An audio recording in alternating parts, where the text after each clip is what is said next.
Go ahead and find your seat. And I'm going to invite Nita Hansen to come forward.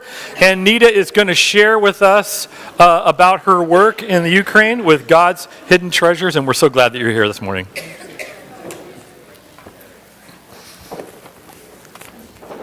Good morning. It's always a pleasure to be here. I always consider Eastminster to be, Orchard, to be the place where a mission first began for me.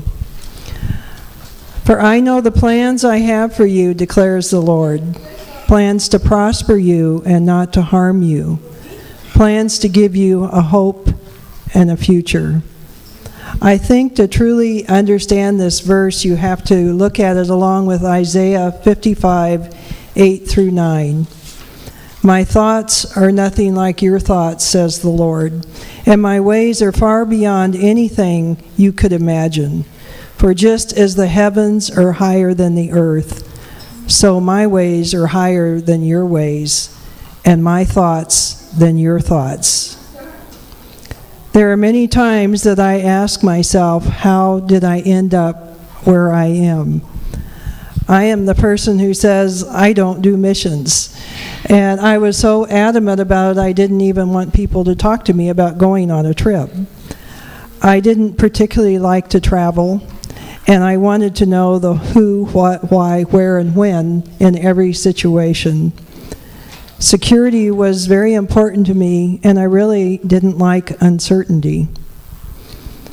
I never would have dreamed the plans that God had in mind for me. But here is what I did know. I went through a whole part of my talk. I'm so glad you did that earlier.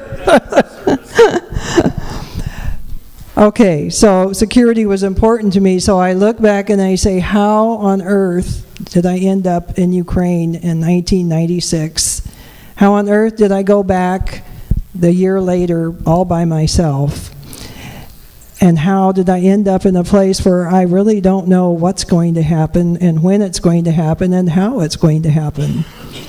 I think the answer lies in what happened to me in September of 1990. For prior to that time, I had pretty much lived life my way. But I reached a point in my life where no matter what I accomplished, no matter what I achieved, it just ended up tasting like ashes. And I always ended up back in that same empty place inside. I don't remember a time in my life when I didn't believe in God, but for most of my life, God didn't really make a difference in how I lived, and I didn't really see that He made a difference in the lives of my family. But this time was different, because you see, this time I finally came to the end of myself. I finally reached a place where I surrendered everything to Him. I wanted nothing more than to do what He wanted me to do, and I wanted nothing more than to go where He wanted me to go. But for sure, I never would have guessed that I would end up in Ukraine. I am really getting myself out of sync here. But here is what I did know, and here is what I realized at that time, that God is 100% trustworthy. And there's no middle ground. There's no gray areas. And if God is who He says He is, then my part is to let go completely and just let Him have His way in me. His job is to lead. Mine is only to follow. And follow Him I have.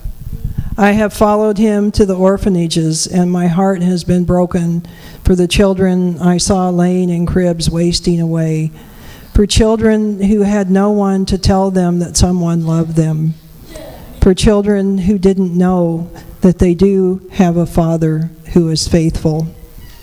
And so Bible studies were begun, and so children were being held, and so hope has been born in the hearts of many of these children.